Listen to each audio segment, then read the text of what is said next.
is in the house with me today. Good to see you, Miss Margaret. Hi, how are you?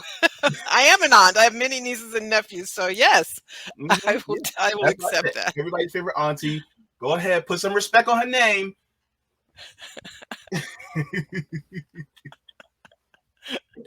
Thank you so much. It's good to be back. It's been a while since we talked. Yeah, it has, and it was great to get to know more about you better in our first meeting on this channel. But one of the things that I also have a lot of respect for you for is your foreign policy prowess that I actually would love to see on more different channels if they would have if they would have you. So one of the things that I wanted to talk to you about which is something that you're pretty keen on is what's going on in Africa. As quite intimately, there's a lot that's been going on in Africa within the last year, or really within the last couple of weeks. There's been a lot more developments going on in there, especially in countries like Mali, Burkina Faso, and Niger, with some upendings in places like Guinea. But one of the things that I wanted to ask you is, what are your thoughts on the influential African leaders speaking about unification into a United States of Africa? This is the dream that Gaddafi wanted to see through before he was murdered by proxy U.S. forces, particularly Obama and Clinton. So, what are your thoughts about that? Well, thank you so much for having me back. It's great to be with you. But the dream of African unity, it's something that goes back even further. Hmm. There was, in fact, I don't know if confederation is the word, between Guinea and Ghana back in the 60s. So this dream of African unity is one that's of long standing. And as you say, Gaddafi that's one of the reasons they killed him and destroyed the Libyan state. Hmm. He also spoke of having a united Africa, having an African currency Hmm. as part of that.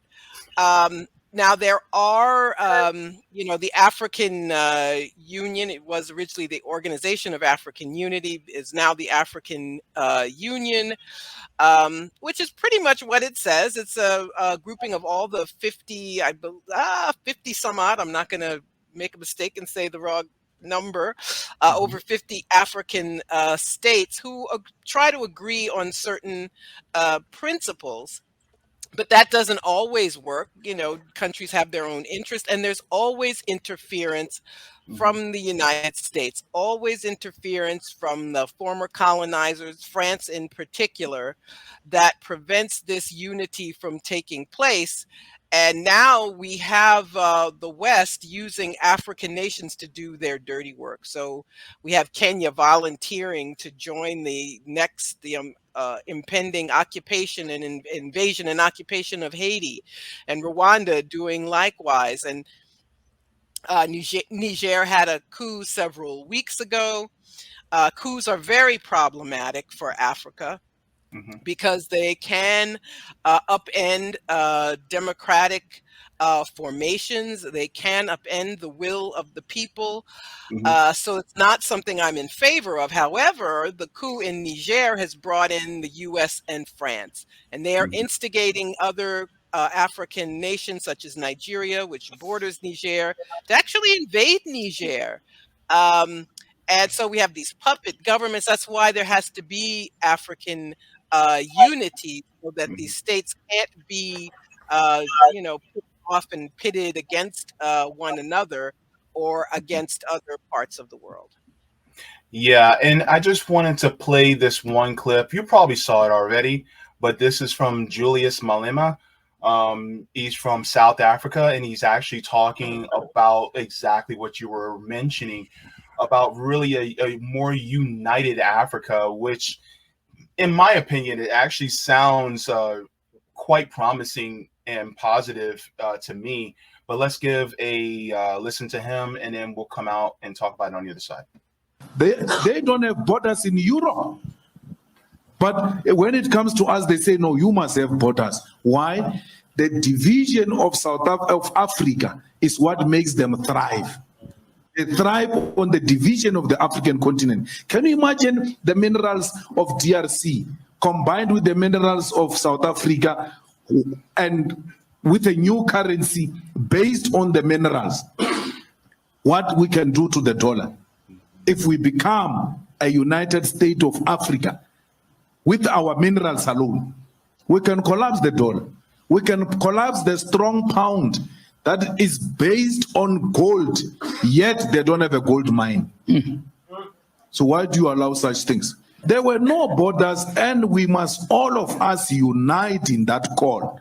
Yeah. Free movements of persons, free movements of goods will make this country flourish. So as far as what he was saying, especially about the minerals, one of the things that I think that I don't think it's a particular goal to, let's say, collapse the dollar, but that would be just a result of them actually having determining their own sovereignty and pushing their own sovereignty within their borders, as well as having their own self-determination. That would just be a result of it. And so, as far as what it looks like, if Africa was to unite and to just have free movement between their own borders and to have their own currency based on just their own minerals alone, I mean, to be honest with you, the United States would diminish on the world stage as far as, and many other Western countries would diminish on the world stage as far as its standing economically. Oh, of course. And that's why they do everything in their power to keep African nations from being unified. That's why they get these stooge governments to do their bidding. So you have for the Rwanda and Uganda, for example, in Eastern Africa, both of those countries get huge amounts of aid from the U.S., military aid from the U.S., and they use it to instigate conflicts in Eastern Congo and make sure that the mineral wealth stays in the hands of the U.S. and Europe, so that this country, Congo, which has every resource, gold, diamonds, coltan, cobalt, every copper, every resource that the rest of the world needs in order to operate, are just extracted from that country. They destabilize that country, and they do it at the behest of the U.S. and its friends in Europe. That's just an example of how the rest of the world um, uh, uh, does what it can, interferes, does all sorts of coups, propping up puppet governments. All of these things are done to prevent African unity, to prevent just what Julius Malema, who's a union leader in South Africa, just what he and many others have talked about. African unity is very dangerous to the rest of the world. They want it to remain this place of extraction where these minerals can be extracted. Niger has a lot of uranium, which France uses for its nuclear power industry, while people in Niger go without having electricity. So all of these things work together. These are just examples of why Africa is disunified. And I think it's very important that we not just say Africa's a mess or they can't run their own countries. I think it's very important that we point out what the rest of the world does to keep these things from happening. Kwame and Nkrumah, I just spoke about the union, a brief union between Ghana and Guinea. It was actually the late 50s. I just looked it up briefly, and Mali joined, but it disbanded. Nkrumah was overthrown in a coup. The U.S. and Canada and other countries in the late 60s overthrew Kwame Nkrumah, the first president of independent Ghana. So I think it's important that we understand how the U.S.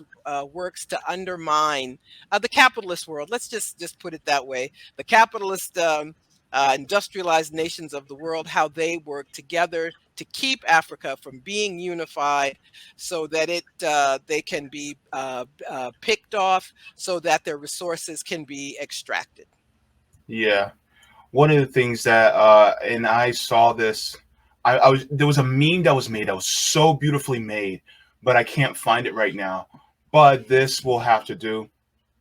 And so it was basically one of the resources that you were referring to out of Mali was the amount of gold that they actually have. And Mhm. it was a simple meme, and I wish I still had it, but I can't find it at the moment. But this will have to do. But this says France has the fourth largest gold reserves, 2.436 tons, without a single gold mine in France. Mali, which is occupied by France, doesn't have any gold reserves in its banks, although it has 860 gold mines and produces 50 tons per year. Yeah, yeah, that's just one example of. And by the way, the French have been kicked out of Mali.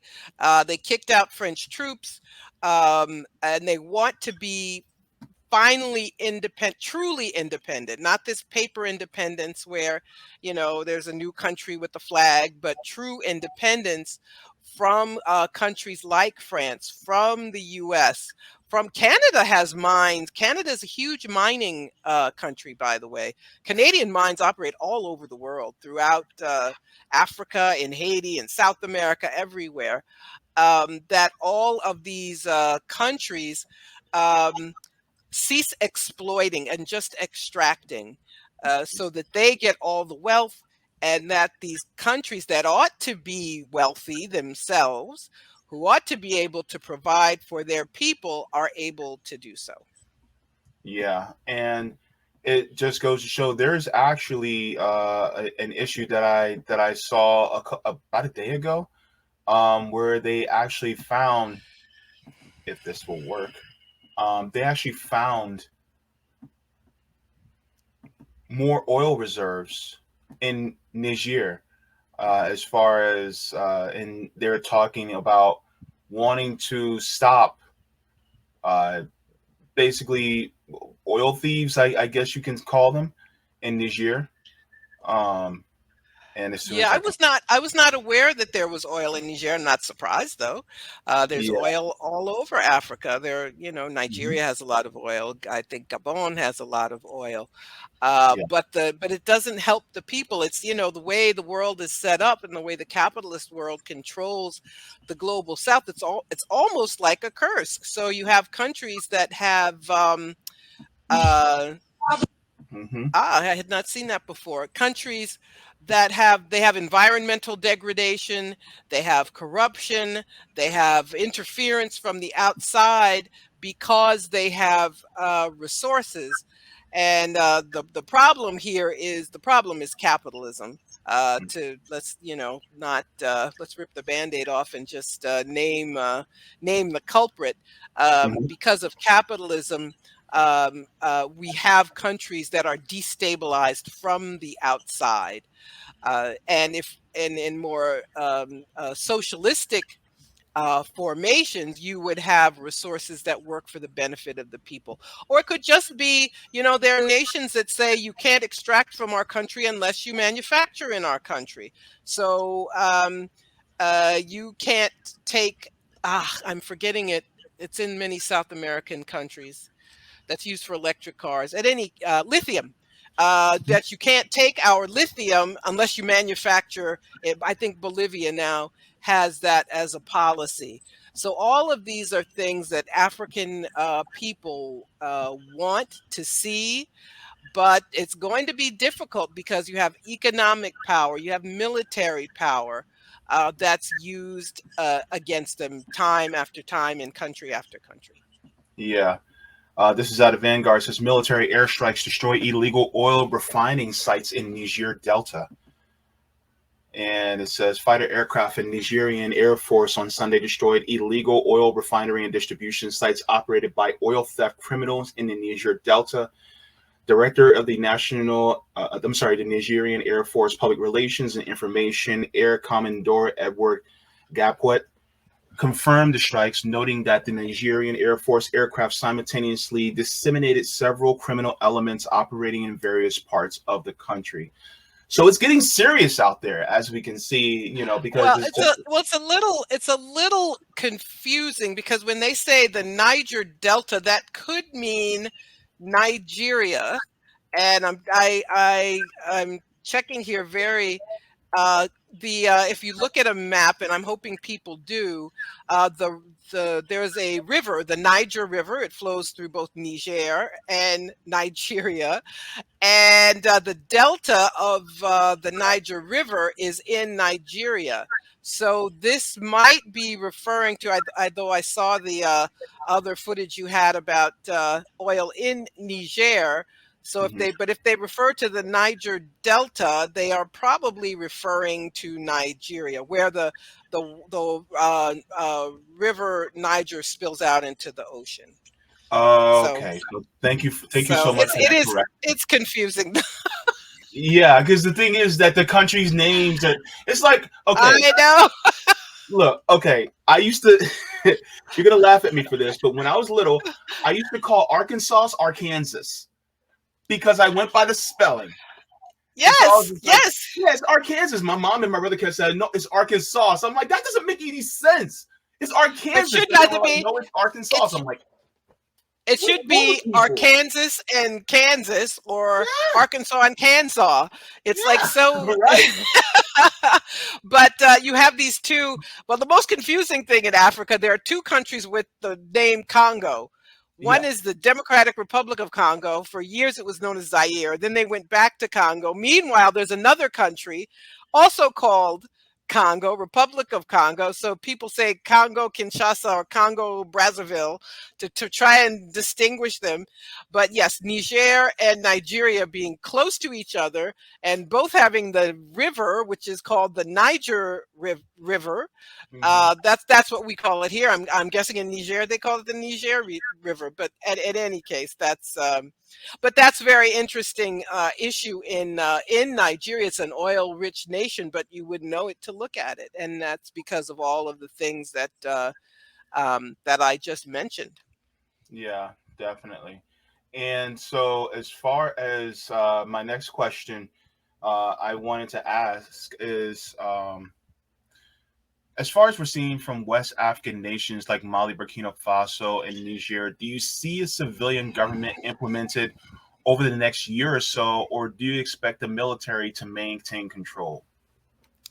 Well, that's hard to say. When I said coups are problematic, I think most people want civilian governments that represent them and that provide for their needs.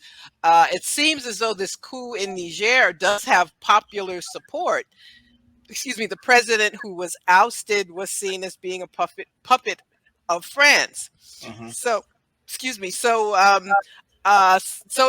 it's difficult. The African Union, for example, frowns on coups and doesn't recognize coup governments. So I don't know enough to say that civilian governments will return to these states that have had coups recently. I hope so. I really do believe in civilian government, but I believe in governments that represent their people. So that is always my hope for African countries.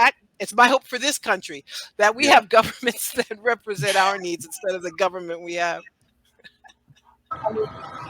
I was just going to play this while we were talking. But one of the things that I honestly do think is that, as far as what you said, civilian government, there's part of me that honestly thinks that we are under what I like to call corporate government. And I'm just playing right now what's happening.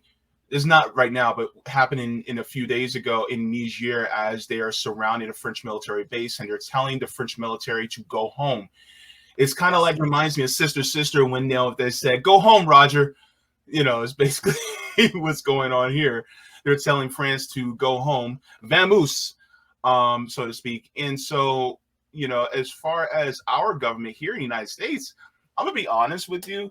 We have what I like to call a corporate government. It's not that much, there's not that much difference. We really are under a corporate dictatorship. And the thing is that our government, even though it's a corporate government, is not chosen. But the people in Niger seem to be more favorable towards the military. And it seems like it's the I don't want to say lesser of two evils. I want to say it's kind of like a relief. And it's like, yes, it's kind of like we're liberated from the hold of the West, but this is just like a transitionary period where it's like, okay, thank you guys for doing what you did. Now let's get back to civilian government. That's what it feels like to me. Well, yeah, but what has happened since the coup at the end of July is that the U.S. And the French have instigated interference on behalf of with getting cover from African countries. ECOWAS, ECOWAS, which is the Union of West African states. It's supposed to be an economic union, but they are being called upon to attack this government. Now, the U.S. and France, they don't care whether a country's a democracy or not. They just care whether that government's going to do what they want. And that's true. Actually, that's true across the board. Anytime a country is targeted by the U.S. and we're told it's an enemy, it's an adversary, it means that country won't do what the U.S. wants it to do. And it may be a state I can support. It may be a state I can't support, but that's the thing they have in common. They don't do what the U.S. wants them to do. And they're instigating Nigeria. Ivory Coast has volunteered as well. The new Deputy Secretary of State, Victoria Nuland, who's been around forever, she doesn't care about democracy. She was one of the people who, when Obama was president, led the coup in Ukraine, which ousted a democratic president. So she goes to Niger wanting to see the deposed president, and they told her to kick rocks and get out. Funny. Essentially, she said we had tough conversations or some nonsense like that, but that's what they are doing now, getting junior imperialists in blackface to help them. And so it's complicated. And I know that you have to read blackagendareport.com. We'll help you out if you're confused about this and other issues. But the U.S. does not play a beneficial role to any of these countries. It's all about what the U.S. wants for itself or for its friends. And yes, my dream is for a real democratic government here. You're right. This country is a corporatocracy. I think that's a word, where an oligarchy, I don't know, there are other archies and ocracies that describe the U.S., not democracy that everybody talks about all the time. The presidents, if they're Democrats, if they're Republicans, they are all controlled by the U.S. oligarchy. So a Democrat like Biden will run claiming to be the pro-union president, but then he breaks up a railroad workers' strike. Yeah. And he still campaigns as, I'm the union president. I'm like, no, you're not. No, you're not. We have people who are chosen for us. They let us vote, but that's not a democracy, just having elections. If they get together in a smoke-filled room, as the old saying goes, and they say, okay, well, Biden's our pick, and tell everybody else to drop out, and that's your choice, and you're told that's your choice. It's Biden's harm reduction and better than Trump, and that's it, and that's all. That's not democracy. If you have to raise $1 billion to become president, if you have to, here in New York where I live, and I guess it's true for most other states, you have to raise something like $30 million to run for a Senate seat, to run for governor. So what does that tell you? We don't have democracy either, and I think we need to just say so. I think it's interesting. I am going to write about that. you know, and all these indictments of Trump. He was going to ruin American democracy. It's like, we don't have that. Please stop.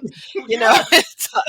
and I'm not saying you can't indict Trump, but stop talking about this non-existent democracy. And I think elevating this word and using it so much is like, you know, protesting too much. It's like an admission that that's not what we have, but it's the way to keep us in line and to keep our expectations low, so that this, you know, crappy system we have is one that we are willing to uphold without any question. You know, I think it was last week there were news stories confirming that Americans have more than $1 trillion in credit card debt.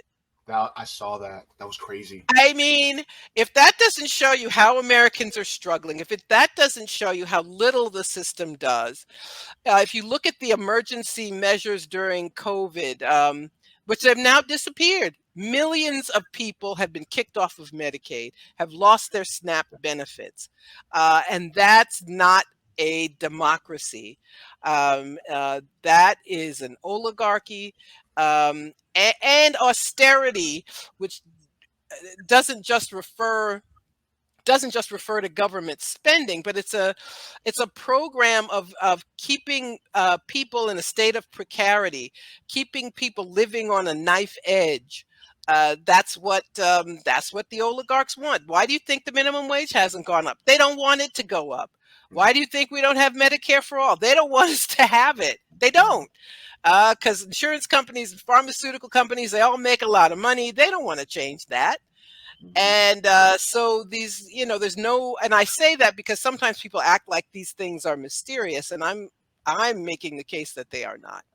Yeah. And one of the things that you were bringing up in regards to people like Victoria Nuland, I find it hilarious that she will go and be one of the chief purveyors or architects of a coup in Ukraine, but then she wants to hand-wring about a coup happening in Niger. And it's just like, lady, do you realize what you just did a few years ago? You just caused one. And it's like, rules for thee, but not for me. It's like, come on now. Who do you take us for fools? Like, we have. Well, they like the they do racism take of us it for all. fools. You They guys hope think that we they don't see it? they hope we're fools. They hope we're fools. They hope we don't know. And their friends in corporate media help them to hide these things. So they don't talk about the New York Times or the Washington Post or CNN or MSNBC. They don't tell you that the current government in Ukraine was a result of a coup that the U.S. played a role in supporting. They don't want to tell you that. So if you're not paying attention, if you don't make this choice to be informed, if you don't look for media such as yours, such as your channel, such as blackagendareport.com, then you do not know. You have no way of knowing. So most people, they don't know who Victoria Nuland is. They know she works for Biden. They don't know much more about her. Yeah. But she's one of the people who blew up the Nord Stream pipeline.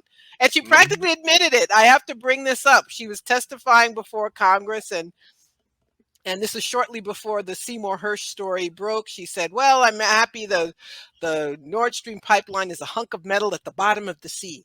And it was practically an admission. Yes, we blew it up.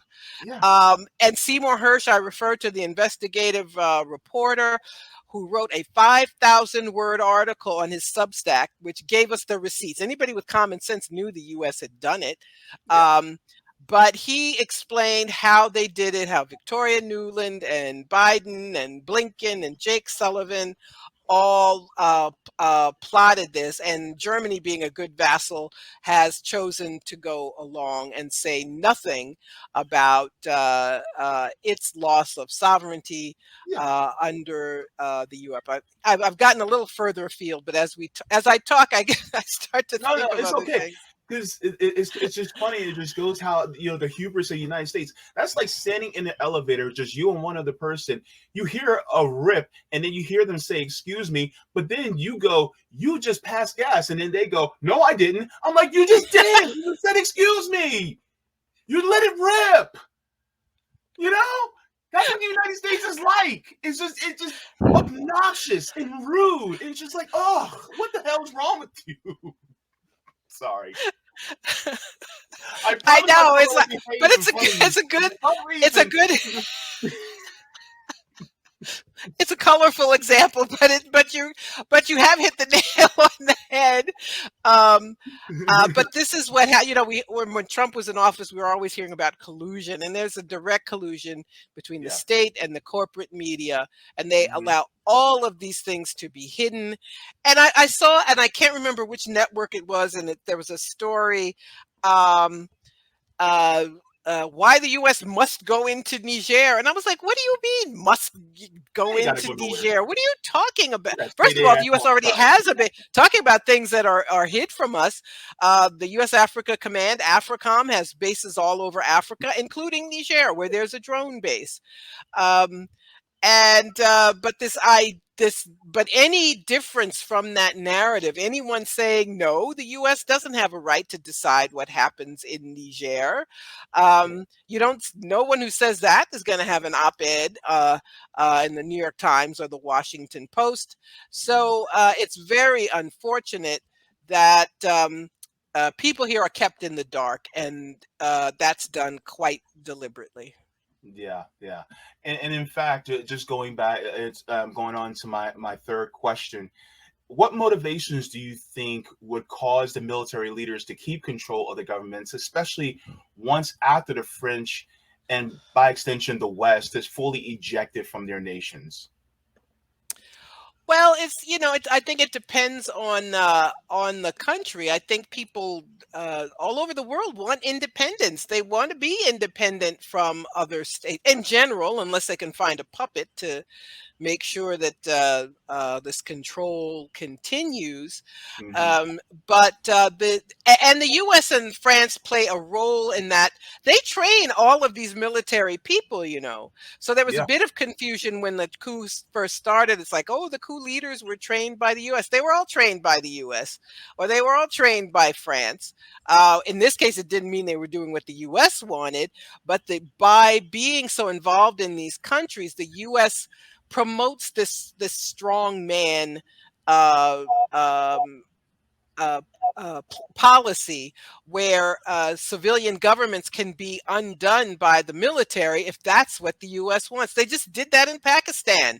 Hmm. Imran Khan has, been, I think, under house arrest. It's been done with Yeah. the Pakistani military, which works very closely with the U.S. He was a little too independent for their liking, and so Hmm. they undid a civilian government. So it's unclear. In some countries there may be a military coup, and then there's civilian rule of a kind, but always with the knowledge that the military might act against them. So it's difficult to say. But I just repeat what I think uh, should always be the case is that the people in these countries decide what they want, and they have a government that operates in their interests. Absolutely. Now, there was an article that you wrote in Black Agenda Report that I got to read, which, is quite enlightening. Let me see. I got it right here. Boom. So this is your article out of Black Agenda Report. It says Eritrea celebrates freedom. And in the blurb, it says Eritrea is an example of independent, self-determining African state. Its people are rightly proud of their history. And it shows that you said that you were able to speak at the 49th Annual National Council of Eritrean Americans Conference. How was that? Like, what was the the the spirit in the air, so to speak? How was it for you? Oh, it was quite beautiful. Just to tell your viewers and listeners, Eritrea is a small country in The Eastern horn. Africa, on the Horn of Africa, Mhm. just north of Ethiopia. They fought a very long struggle for independence from Ethiopia, and emerged independent in the 90s after many years of struggle. Eritrea is a country that is determined to go its own way. It does not have any affiliations with AFRICOM, will not take World Bank money or IMF money. And because it insists on being independent, it is vilified terribly. So you'll be told that it's like a prison camp and that everybody has to join the army. Well, that's called a draft. There are many countries that have a draft and a reserve. So so you have to be in the army and you're, a reservist for the rest of your life, but that the other countries do that. But Eritrea won't do what the United States says it will do. So it has been sanctioned. It has been, and sanctions are very serious, very harmful. I had before this, I attended this conference. I went to Venezuela as part of the sanctions tribunal to see the impact of sanctions there. Basically, a more complicated term is economic coercive measures, which is a better description. So the targeted country will be cut off from the world financial system because the dollar is the world's reserve currency. So the United States says no one can do business with Eritrea, or in this case, so you can't have an account there. You can't send money there. If Eritrea can't buy products on the international market, that includes food, that includes medicine, and the U.S. punishes any nations that cross their sanction lines. So that means no one wants to trade with Eritrea or Venezuela or Iran or Cuba or Zimbabwe or any of the other nations that are targeted in that way. But the U.S. does something else that's insidious. Any country they don't like, they put their people at the front of the immigration line.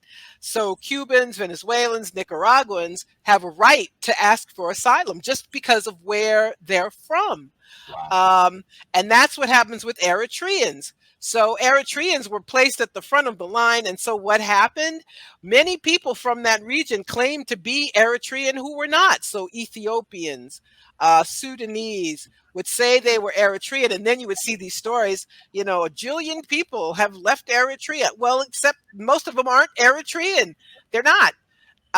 So there's a brain drain. So there's all this damage done to this country because it won't knuckle under to the U.S., and it's called the North Korea of Africa, which I find interesting because I don't really know anything about North Korea. I'm told it's a hellhole. I'm told it's a terrible place. I don't know what's true about the DPRK, as it's officially known. So to say it's the North Korea of Africa doesn't tell me. It tells me it's being smeared because it won't do what the U.S. wants it to do. And it should be called the Cuba of Africa. That's a better, more accurate term. So, but there are Eritrean immigrants actually all over the world, in Europe and Canada and the U.S., and they have an annual festival, it's cultural. There's music, there's food. I, bought a traditional dress.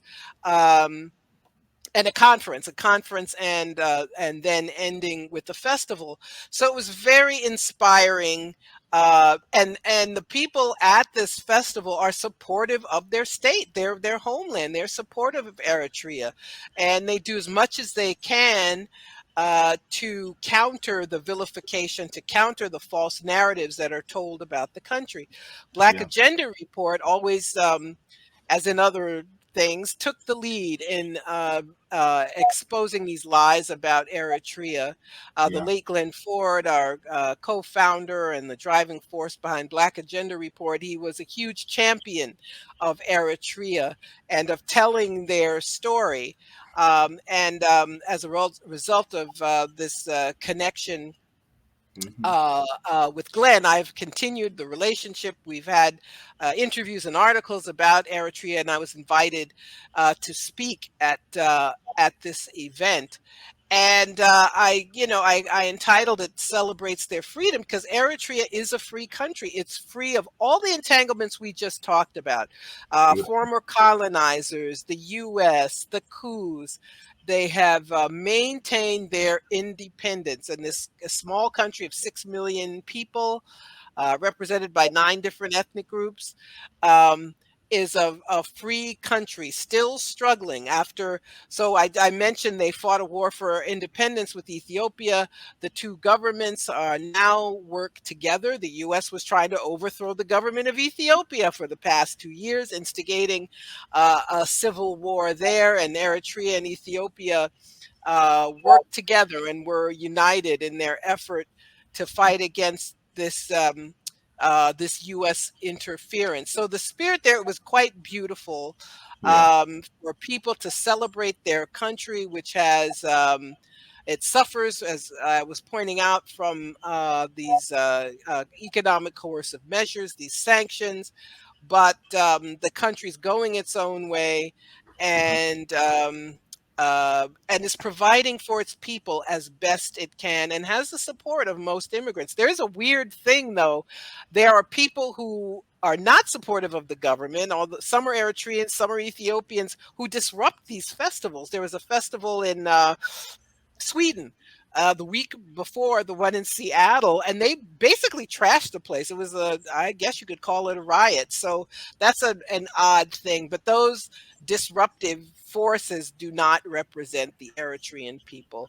It's a story that ought to be told, and that's what we do at Black Agenda Report. We tell the stories nobody else does. So when nobody else says anything about Eritrea or tells you it's nothing but a big concentration camp, it's Black Agenda Report, which gives you the facts, which gives the information about this nation. Yeah, thank you so very much. And just for everybody to have a little bit of tidbit of information, there was actually a famous Eritrean rapper that a lot of people were following back here in the United States.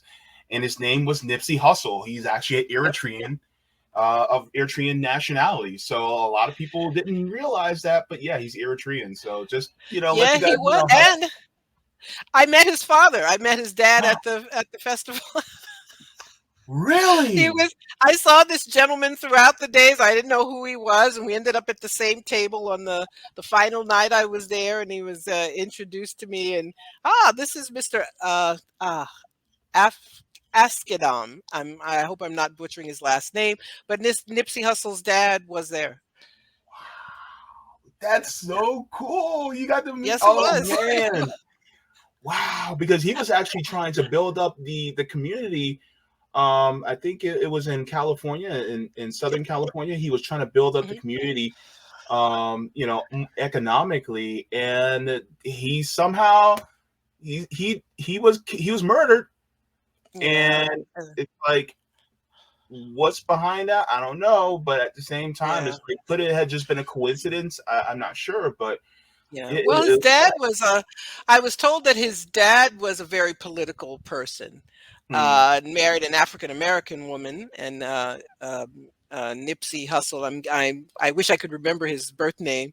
Was their son, but his dad, who's still living, was always a very political person, and that's I suspect that's a result of coming from this country which has struggled for its independence for so long. Mm-hmm. Yeah, and so that's one of the things that I think that we need to just recognize these nations, especially that have been basically taken under by the United States. Like you said, is the North Korea of Africa, when in reality DPRK, despite some flaws that it may have, just like a lot of other countries have flaws, I don't hear about homelessness there. I don't hear about people not having health care. So the thing is that they're always demonized just because they don't do what the United States wants as well. Yeah. It's well, that's my standard. When you talk about human rights, how does the U.S. have the biggest prison population in the world? How does the U.S. have homeless encampments all over the country?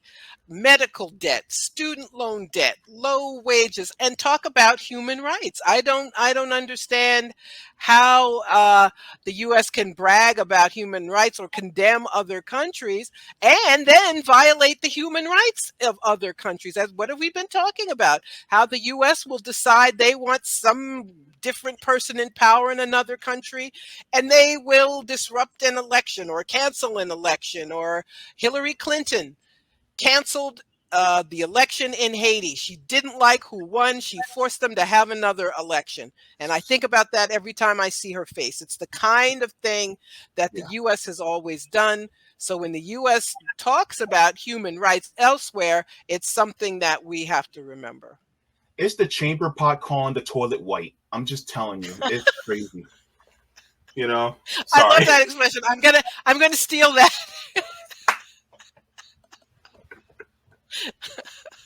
I just thought that up. I was like, because I don't want to say, is the pot calling the kettle black? Because, you know, we're black people. Why is it always got to be black as to be got to be in the -1? Look at chamber pots and toilets. They carry a whole bunch of doo-doo. Anyway, so another one of my questions, and this is in regards to Eritrea, is the West is gearing up once and for all to take action as the international bully that hits the African nations up for their proverbial milk money via military intervention. So what are the chances that they will be victorious like Eritrea? Would this backfire as another proxy war with Russia like in Sudan? Well, who knows? It's, you know, one of the things that we're seeing. There are countries that have come in Niger's case that have said we won't be part of any sort of effort to invade. Mali and Burkina Faso and even Algeria, which is not exactly nearby, have all stated publicly they are opposed. So this could be an opportunity, even though that's not what they intend. It could be an opportunity for solidarity, for countries to say no more, or to ally with Russia or ally with China. There's a very interesting phenomenon now in Niger and some neighboring countries where you see people with Russian flags. It's and of course they're saying, oh, Wagner, they're terrible. It's Putin who is interfering. We're talking about people who have, yes, there's Eritrea. Thank you so much. And if you go right across, I guess to your left, you can see where Niger and and Nigeria are, that region we've been discussing so much. Thanks. What was I saying? Where people, they know their enemy. It's like, why should Russians hate? Why should Africans hate Russia? Did Russia invade and turn them into colonies? No. And I'm not saying Russia is some, you know, angelic state that can't ever be criticized, but there's no mystery as to why we see people. And if nothing else, people know that Russia has been declared an enemy by the countries that are their enemies. So no one should be surprised that there are Russian flags in